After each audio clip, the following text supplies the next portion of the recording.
નમસ્કાર દોસ્તો, સ્વાગત છે આપ સર્વનું તમારી પોતાની YouTube channel ocean coaching classes પર। મિત્રો, ધોરણ 12 સામાન્ય પ્રવાહની જે નામાના મૂળ તત્વો એટલે કે એકાઉન્ટ વિષયની જે એકમ કસોટી છે તેનું જે ઓરિજિનલ પ્રશ્ન બેંક છે તેનું સંપૂર્ણ સોલ્યુશન એટલે કે ડિસેમ્બર 2024ની જે પ્રશ્ન બેંક છે તેનું સંપૂર્ણ સોલ્યુશન આપણે આ વિડીયોની અંદર જોવાના છે। મિત્રો, આપણી આ ચેનલ ઉપર ધોરણ 12 સામાન્ય પ્રવાહની દરેક વિષયની જે એકમ કસોટીઓ છે તેના સંપૂર્ણ સોલ્યુશનના વિડીયો અને પીડીએફ મુકાઈ ચૂક્યા છે। એક ઇકોનોમિક્સની એટલે કે અર્થશાસ્ત્ર વિષયની જે એકમ કસોટી છે આજની તે પણ મુકાઈ ચૂકી છે। જરૂરથી તેનો પણ અભ્યાસ કરી લેજો। ચાલો દોસ્તો, તો આપણે શરૂ કરીએ। આ જે એકમ કસોટી છે તેનું સંપૂર્ણ સોલ્યુશન વિભાગ એ। અહીંયા આપણને કહ્યું છે કે નીચેના બહુ વિકલ્પ પ્રશ્નમાંથી યોગ્ય વિકલ્પ પસંદ કરો, દરેકના 1 ગુણ। પહેલો સવાલ, ભાગીદારી પેઢીના વિસર્જનની કેટલી પદ્ધતિઓ છે? તો જવાબ આવશે 2।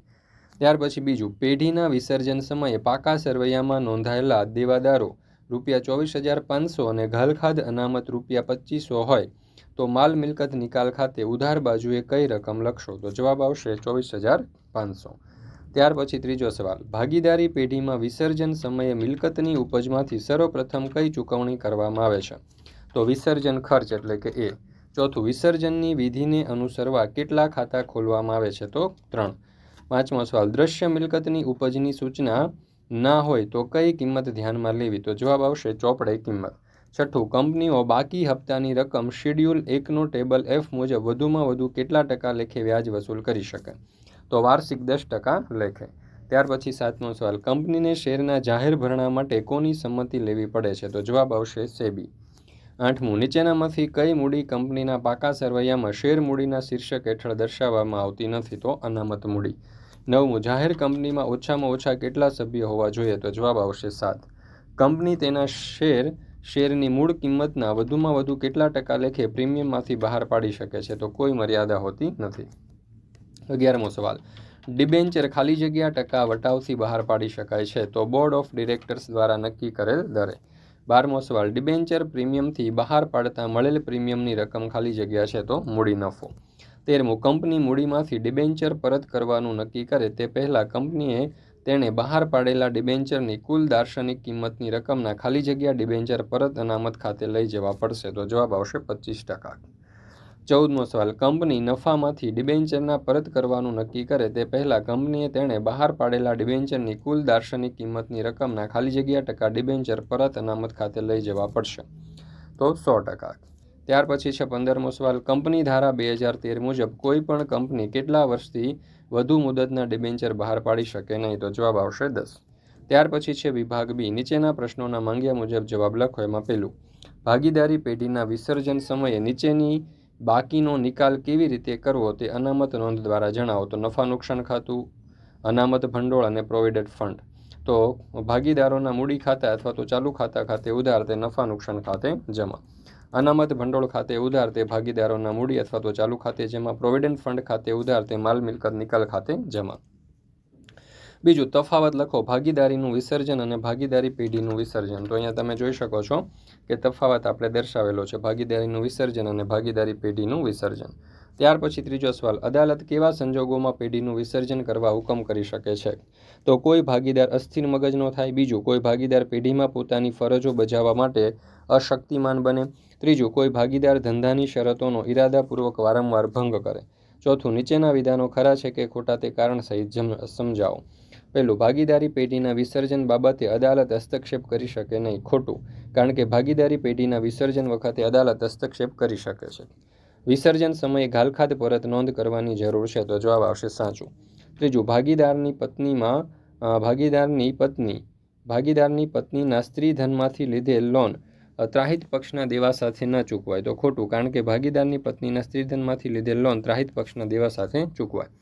પાંચમું, નીચેના વ્યવહારોની પેઢીના વિસર્જનના સંજોગોમાં થતી આમ નોંધ લખો। તો ચોપડે નહીં નોંધાયેલ પાઘડીના વિસર્જન સમયે ₹20,000 મળ્યા, તો રોકડ બેંક ખાતે ઉધાર 20,000 તે માલ મિલકત નિકાલ ખાતે જમા 20,000, વિસર્જન ખર્ચ ₹20,000 ચૂકવ્યો તો માલ મિલકત નિકાલ ખાતે ઉધાર 20,000 તે રોકડ અથવા બેંક ખાતે જમા। દેવી હુંડી ₹20,000 ભાગીદાર શ્રદ્ધા ચૂકવવાનો સ્વીકાર કરે છે તો માલ મિલકત નિકાલ ખાતે ઉધાર 20,000 તે શ્રદ્ધાના મૂડી ખાતે જમા 20,000। છઠ્ઠું, વીર લિમિટેડે તારીખ 1/7/2018 રોજ ₹100નો એક એવા 8%ના 12,000 ડિબેન્ચર મૂળ કિંમતે બહાર પાડ્યા, જે તારીખ 30/6/2024ના રોજ ડિબેન્ચર દીઠ ₹115ની કિંમતે પરત કરવાના છે. તો કંપનીના ચોપડે ડિબેન્ચર બહાર પાડવાની અને પરત કરવાની આમ નોંધ લખો. તો જો બેંક ખાતે 1200 ડિબેન્ચર ગુણ્યા ₹100 ઉધાર એટલે કે 12 લાખ, તે ડિબેન્ચર અરજી અને મંજૂરી ખાતે જમા 12 લાખ. ત્યાર પછી છે 1/7/2018 ડિબેન્ચર અરજી અને મંજૂરી ખાતે ઉધાર 12 લાખ, તે ડિબેન્ચર ઉધાર બહાર પાડતા નુકસાન ખાતે ઉધાર 1,80,000, તે 8%ના ડિબેન્ચર ખાતે જમા 12 લાખ અને ડિબેન્ચર પરત પ્રીમિયમ ખાતે જમા 1,08,000. 8%ના ડિબેન્ચર ખાતે ઉધાર 12 લાખ અને ડિબેન્ચર પરત પ્રીમિયમ ખાતે ઉધાર 1,80,000, તે ડિબેન્ચર હોલ્ડર્સ ખાતે જમા 13,18,000. ચાલો ત્યાર પછી દાખલા નંબર 7 આપણને આપેલો છે. અહીંયા જો રકમ આપેલી છે, એમાં કહ્યું છે કે રાજ લિમિટેડના ચોપડે આમ નોંધ.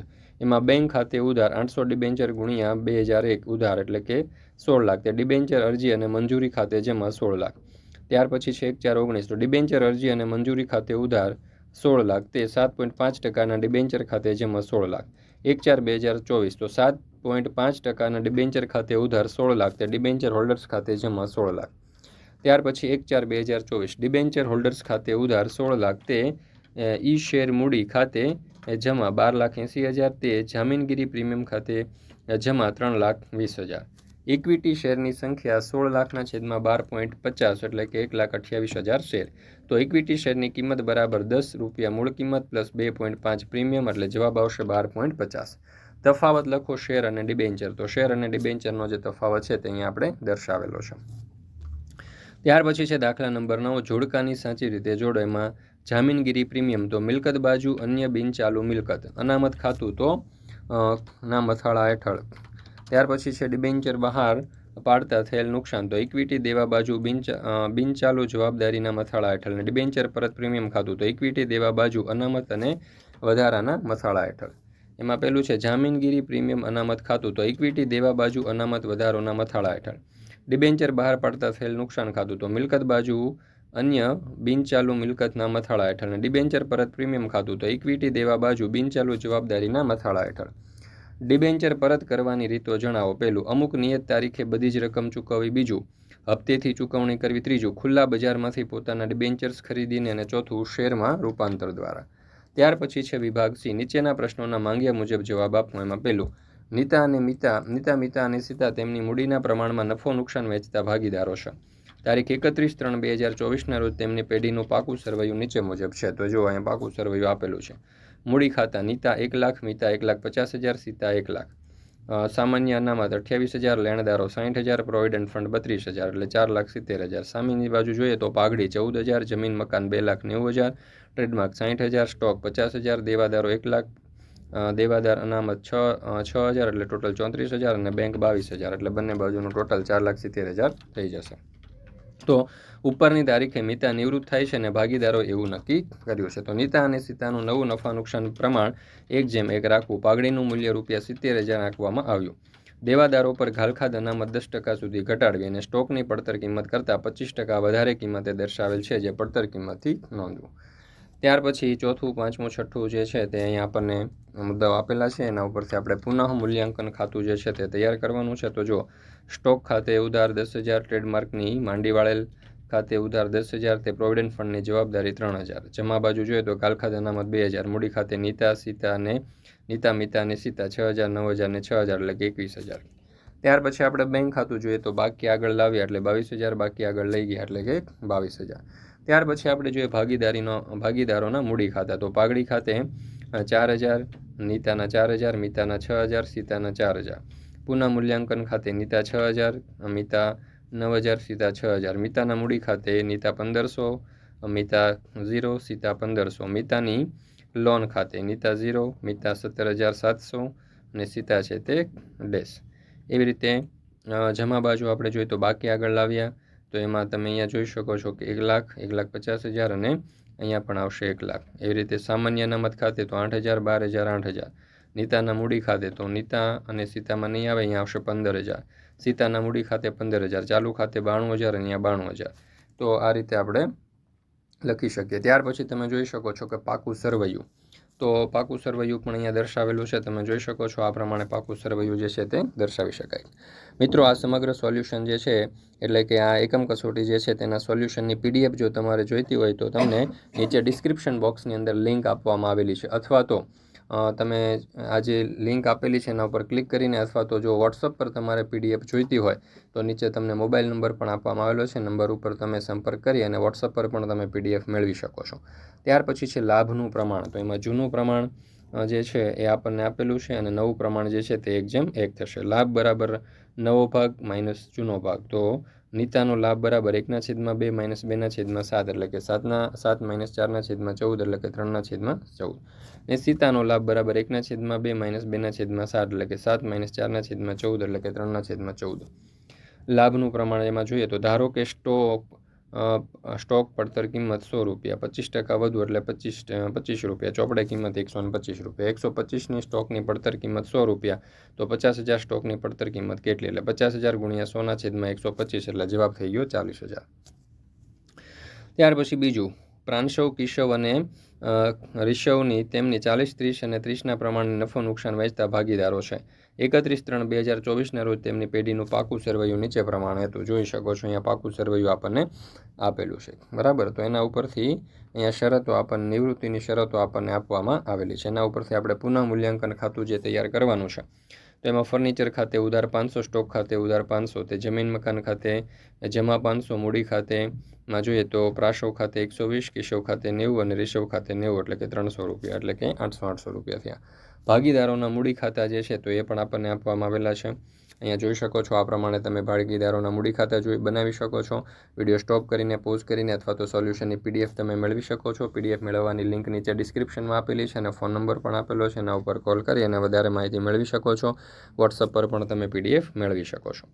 31/3/2024ના રોજનું નિવૃત્તિ બાદનું પાકું સરવૈયું, એમાં મૂડી દેવા અને મિલકત લેણા આપેલા છે. તો અહીંયા તમે જોઈ શકો છો કે નિવૃત્તિ બાદનું જે પાકું સરવૈયું છે એ પણ દર્શાવેલું છે. નવું અને લાભનું પ્રમાણ. તો નવું પ્રમાણ બરાબર જૂનું પ્રમાણ બરાબર લાભનું પ્રમાણ 3:3 એટલે કે 1:1. જૂની પાઘડી ₹500 જૂના ભાગીદારો વચ્ચે જૂના પ્રમાણમાં માંડી વળાશે. ત્યાર પછી આપણે આગળ જોઈએ તો વિવાન, રિયાન અને હિયાન 5:3:2ના પ્રમાણમાં નફો નુકસાન વહેંચતા ભાગીદારો છે. તેમનું પાકું સરવૈયું અહીંયા આપણને આપવામાં આવેલું છે, આ તમે જોઈ શકો છો, બરાબર. એના ઉપરથી અહીંયા શરતો પણ આપણને આપેલી છે અને એના ઉપરથી પુનઃ મૂલ્યાંકન ખાતું આપણને તૈયાર કરવાનું કહ્યું છે. તો પુનઃ મૂલ્યાંકન ખાતું આ રીતે બનશે. ભાગીદારોના મૂડી ખાતા અહીંયા દર્શાવેલા છે. ત્યાર પછી છે રોકડ ખાતું પણ તમને દર્શાવેલું છે. તો આ રીતે નિવૃત્તિ બાદનું પાકું સરવૈયું જે છે, નવું પાકું સરવૈયું તે આ પ્રમાણે બનશે. એમાં લાભનું પ્રમાણ આપણે જોઈએ તો જૂનું પ્રમાણ છે 5:3:2. હિયાન નિવૃત્ત થાય તો તેનો 2/10 ભાગ વિવાન અને રિયાન 2:3ના પ્રમાણમાં મેળવશે. એટલે વિવાનનો લાભ બરાબર 2/10 ગુણ્યા 2/5 એટલે 4/50. રિયાનનો લાભ 2/10 ગુણ્યા 3/5 એટલે કે 6/50. તો લાભનું પ્રમાણ બરાબર 2:3. નવો ભાગ બરાબર જૂનો ભાગ વત્તા લાભ એટલે વિવાનનો ભાગ બરાબર 5/10 પ્લસ 4/50 એટલે 25 વત્તા 4/50 એટલે 29/50. રિયાનનો નવો ભાગ બરાબર 3/10 વત્તા 6/50 એટલે કે 15 વત્તા 6/50 એટલે 21/50. તો નવું પ્રમાણ થઈ ગયું 19/21. ગુરુકુળ લિમિટેડ ₹10નો એક એવો 3 લાખનો ઇક્વિટી શેર ₹150ના પ્રીમિયમથી બહાર પાડ્યો. નીચે મુજબ રકમ મંગાવવામાં આવી હતી. અરજી વખતે ₹55, ₹50 પ્રીમિયમ સહિત. મંજૂરી વખતે ₹53, એમાં ₹50 પ્રીમિયમ સહિત. આખરી હપ્તા વખતે ₹52, ₹50 પ્રીમિયમ સહિત. કંપનીને કુલ આવી રીતે 3 લાખ શેર માટે અરજી મળી હતી. તો એના ઉપરથી આપણે આમ નોંધ તૈયાર કરવાની છે. તો જો ગુરુકુળ કંપનીના ચોપડે આમ નોંધ આપણે આ રીતે લખી શકીએ. બેંક ખાતે ઉધાર, અહીંયા તમે જોઈ શકો છો, એકમ દશક 100,000, 10,000, લાખ, 10, 1,65,00,000 તે ઇક્વિટી શેર અરજી ખાતે જેમાં 1,65,000. ઇક્વિટી શેર અરજી ખાતે ઉધાર 1,65,000 તે ઇક્વિટી શેર મૂડી ખાતે જમા થશે. અહીંયા તમે જોશો તો એકમ દશક 100,000, 10,000, લાખ, 10 લાખ, 15 લાખ અને તે જામીનગીરી પ્રીમિયમ ખાતે જમા 1,50,00,000. ચાલો ત્યાર પછી છે ત્રીજું, ઇક્વિટી શેર મંજૂરી ખાતે ઉધાર. અહીંયા તમે જોઈ શકો છો કે 1,59,00,000 તે ઇક્વિટી શેર મૂડી ખાતે જમા. તો અહીંયા જવાબ આવશે 9 લાખ અને તે જામીનગીરી પ્રીમિયમ ખાતે જમા આવશે 1,50,00,000. અને બાબત જે તો મંજૂરી વખતે લેણા થયા તેના. ત્યાર પછી છે બેંક ખાતે ઉધાર. તો અહીંયા તમે જોશો તો આવશે 1,59,00,000 તે ઇક્વિટી શેર મંજૂરી ખાતે જમા 1,59,00,000. મંજૂરી વખતની લેણી રકમ પૂરેપૂરી મળી ગઈ તેના. ત્યાર પછી પાંચમું, ઇક્વિટી શેરના આખરી હપ્તા ખાતે ઉધાર, તો અહીંયા આવશે 1,56,00,000. તે ઇક્વિટી શેર ખાતે જેમાં 6 લાખ અને જામીનગીરી પ્રીમિયમ ખાતે જેમાં 1,50,00,000 બાબત જે આવશે આખરી હપ્તા વખતે લેણા થાય. ત્યાર પછી છઠ્ઠું, બેંક ખાતે ઉધાર, અહીંયા 1,54,96,000. તે ઇક્વિટી શેર આખરી હપ્તા ખાતે જેમાં 1,54,96,000 બાબત જે જોઈએ તો 29,800 શેર ઉપર આખરી હપ્તાની રકમ મળી તેના. એવી જ રીતે સાતમું, ઇક્વિટી શેર મૂડી ખાતે ઉધાર 20,000, જામીનગીરી પ્રીમિયમ ખાતે ઉધાર 2,000 × 50 એટલે કે ₹1,00,000. તે શેર જપ્તી ખાતે જમા 16,000. તે ઇક્વિટી શેર આખરી હપ્તા ખાતે જમા 1,04,000 બાબત જે જોઈએ તો શેર જપ્ત કર્યા તેના. ત્યાર પછી છઠ્ઠમું, બેંક ખાતે ઉધાર 1,60,000. તે ઇક્વિટી શેર મૂડી ખાતે જમા 20,000. તે જામીનગીરી પ્રીમિયમ ખાતે જમા 1,40,000 બાબત જે જોઈએ તો જપ્ત થયેલા શેર ફરી બહાર પાડ્યા તેના. શેર જપ્તી ખાતે ઉધાર 16,000. તે શેર મૂડી અનામત ખાતે જમા 16,000. આવી રીતે કુલ સરવાળો જે છે તે અહીંયા તમે જોશો તો 96,92,000નો થશે. ચાલો, ત્યાર પછી છે પાંચમું. અહીંયા પણ આપણને રકમ આપવામાં આવેલી છે, અહીંયા તમે જોઈ શકો છો અને ધ્યાનપૂર્વક આપણે વાંચવાની છે અને ત્યાર પછી એના ઉપરથી આપણે આમ નોંધ લખવાની છે. તો આશા લિમિટેડના ચોપડે આમ નોંધ. તો બેંક ખાતે ઉધાર એકમ દશક 6,000, 10,000, લાખ, 10 લાખ એટલે 60 લાખ. તે ઇક્વિટી શેર ખાતે જેમાં 60 લાખ અરજીના નાના મળ્યા તેના. ઇક્વિટી શેર અરજી ખાતે ઉધાર 60 લાખ. તે ઇક્વિટી શેર મૂડી ખાતે 54 લાખ. તે બેંક ખાતે 6 લાખ બાબત જે જોઈએ તો શેર અરજીની રકમ પરત કરી તેના. ત્યાર પછી ત્રીજું, ઇક્વિટી શેર મંજૂરી ખાતે ઉધાર 45 લાખ. તે ઇક્વિટી શેર મૂડી ખાતે જેમાં 45 લાખ. બેંક ખાતે ઉધાર 45 લાખ. તે ઇક્વિટી શેર મૂડી ખાતે જેમાં 45 લાખ. ઇક્વિટી શેરના પ્રથમ હપ્તા ખાતે ઉધાર 36 લાખ. તે ઇક્વિટી શેર મૂડી ખાતે જેમાં 36 લાખ બાબત જે જોઈએ તો શેરના પ્રથમ હપ્તાના લેણા થયા તેના. બેંક ખાતે ઉધાર 35,96,800. તે મળવાના બાકી હપ્તા ખાતે ઉધાર 3200. તે શેરના પ્રથમ હપ્તા ખાતે જેમાં 36 લાખ બાબત જે છે શેરના પ્રથમ હપ્તા અને મંગાવેલ હપ્તાની રકમ મળી ગઈ તેના.